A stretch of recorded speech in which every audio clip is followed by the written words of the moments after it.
네, 이제 여자 배구 세계선수권 대회는 1라운드가 끝났고요. 이제 2라운드로 돌입을 합니다. 1라운드에서 이제 좀 하위권 팀들이 많이 빠졌기 때문에 이제 2라운드에서는 좀 더 이게 균형 있는 대결, 전력차가 크지 않은 팀들 간의 대결이 많고, 그렇다는 것은 이제 곧 배당이 좀 괜찮은 경기들이 많이 있을 거란 얘기가 됩니다. 그렇기 때문에 2라운드 배팅 하시기 전에 참고하시라고 각국의 이제 전력과 그리고 토너먼트 조별 편성, 여기에 대해서 이제 모든 팀들에 대해서 프리뷰를 할 테니까요. 오늘 영상 참고하셔가지고 2라운드 배팅 하실 때 참고하셨으면 좋겠습니다. 먼저 2라운드는 두 개 조로 8개 팀을 나눠서 진행을 합니다. 그래서 8개 팀씩 두 개 조로 총 16개국이 참가를 하고요.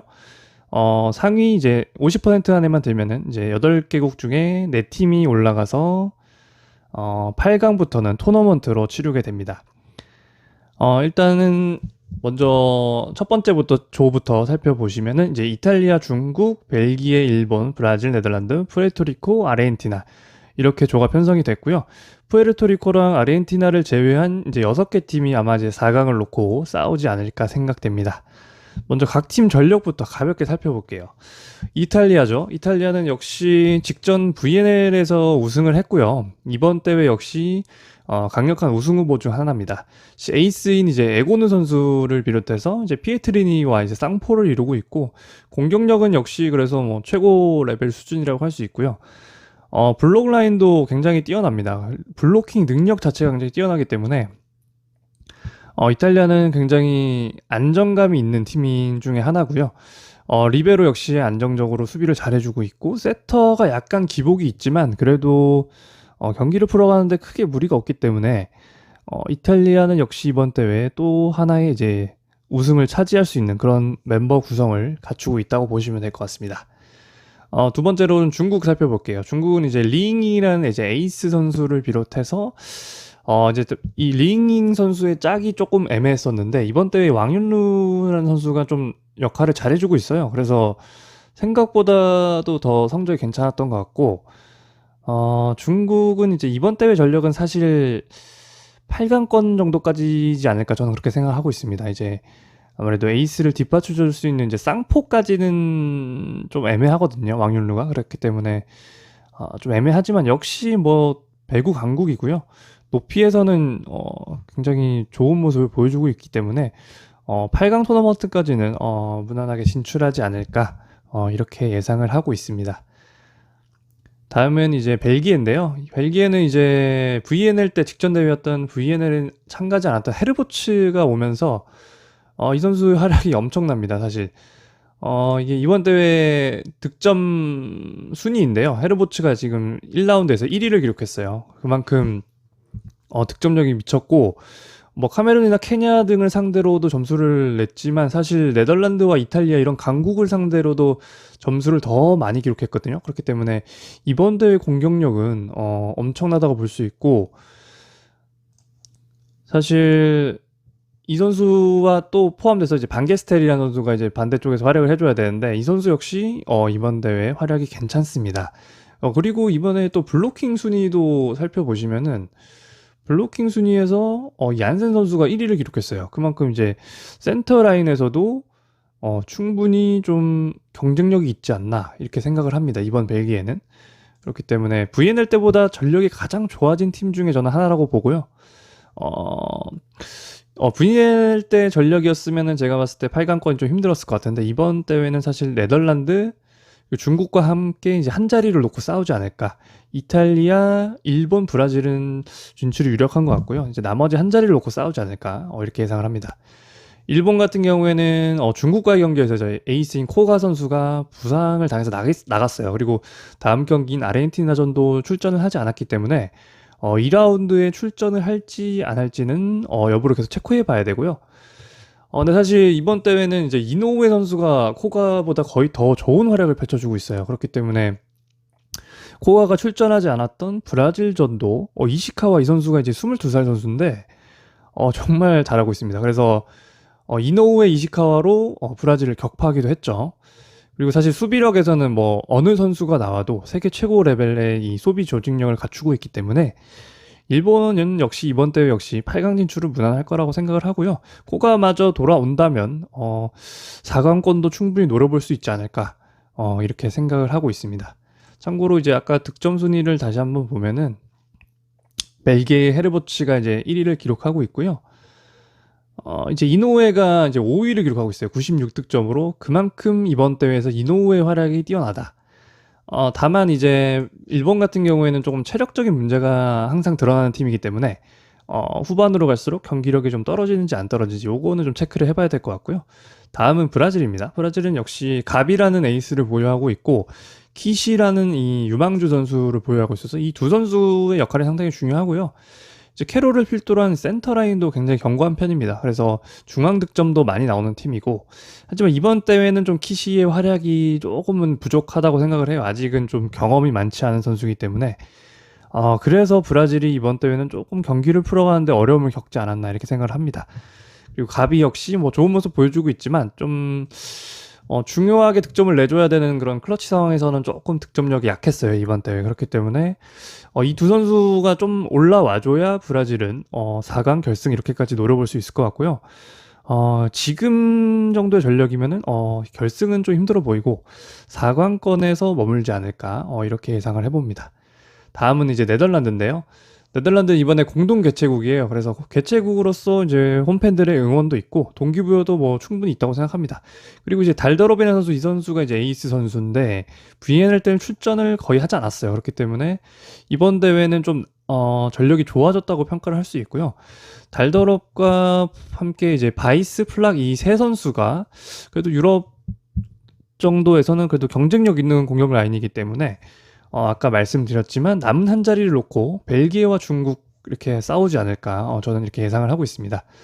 사실 푸에르토리코랑 아르헨티나는 전력 분석이 거의 의미가 없어요. 두 팀은 거의 탈락이 확실시 되는 팀이기 때문에 개별 경기 분석할 때 좀 설명을 드리도록 하겠습니다.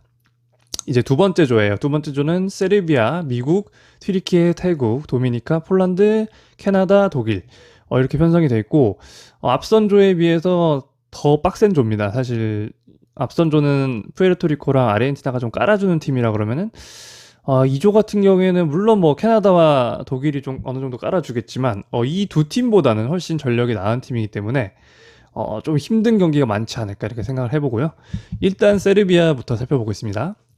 세르비아는 이제 VNL 때는 안 나왔던 보스코비치가 합류를 하면서 득점력도 득점력인데 좀 중요한 순간에 득점을 많이 해주면서 세르비아의 이제 순위를 이끌었고요. 1등으로 이제 2조에서 나왔고 득점 순위 보시면은 보스코비치 같은 경우에는 이제 여기 이제 6위에 포함이 됐습니다. 그만큼 득점력도 이번 대회 상당한 수준이고요.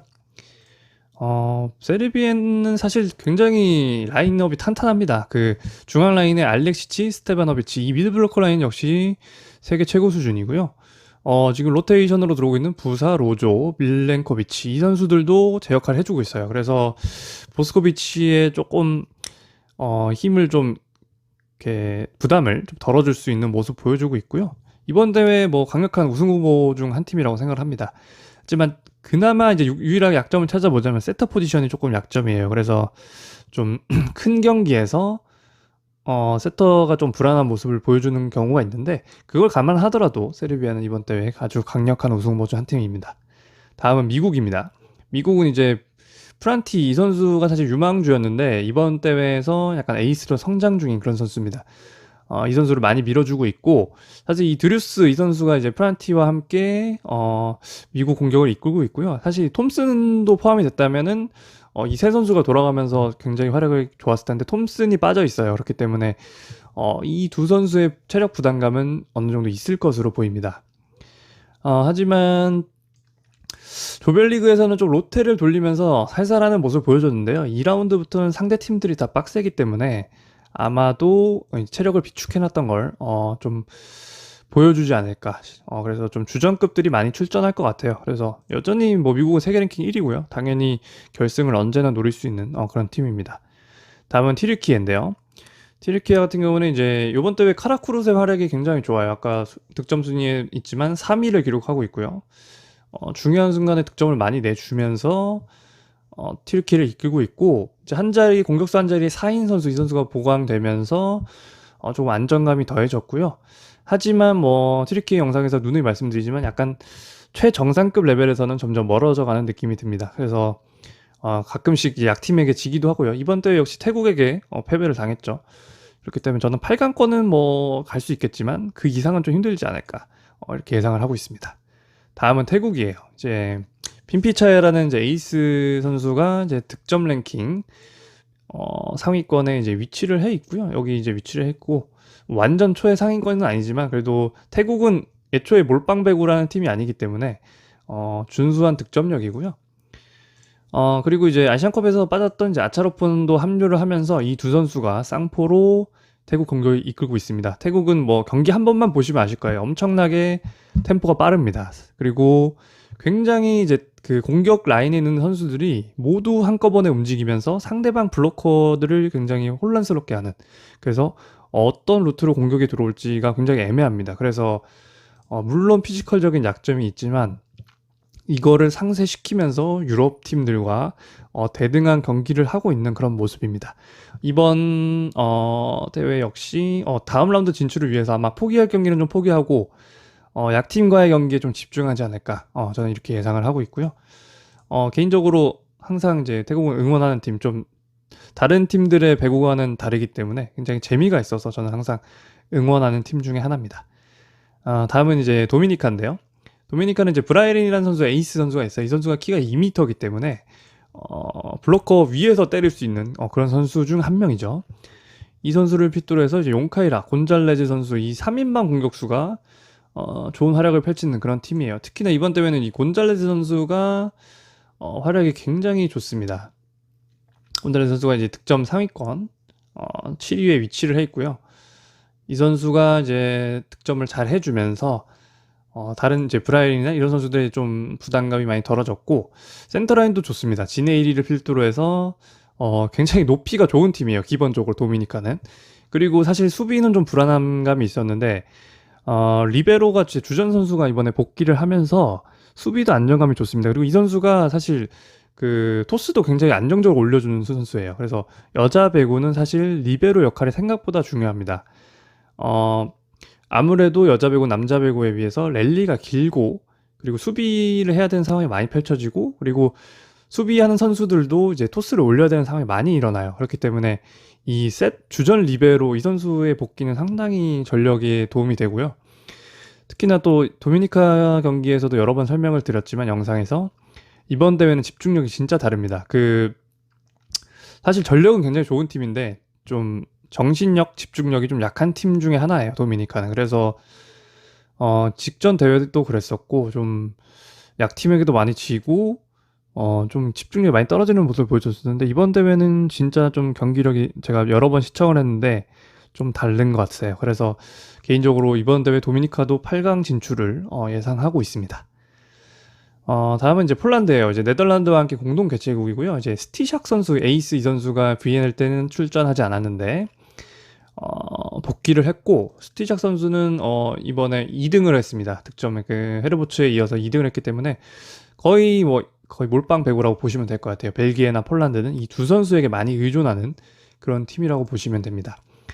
그래서 VNL 때보다는 강해졌지만 그래도 사실 팀의 전체적인 전력이 아무리 한 선수에 크게 의존한다고 해도 이런 강팀들을 상대로는 쉽지 않을 거라고 생각을 해서 8강권은 좀 힘들지 않을까 이렇게 예상을 하고 있어요. 그리고 캐나다 같은 경우에는 이제 반닉과 이제 그레이의 팀이죠. 이 두 선수 공격수에게 많이 의존을 하는 팀인데, 이 두 선수가 막히면은 사실 답이 크게 없어요. 그리고 이제 강팀들과의 경기가 많기 때문에 이 두 선수에만 의존해서는 더 높은 라운드까지 진출은 좀 힘들어 보이고, 근데 이번 대회 이제 반닉이 굉장히 잘해주고 있더라고요. 여기 이제 득점 랭킹 상위권에 이제 위치를 하고 있어서 공격력은 뭐 나쁘지 않지만 지금까지 상대했던 국가들과는 또 다른 국가들과의 상대이기 때문에 캐나다도 좀 진출은 힘들지 않을까 이렇게 예상하고 있습니다.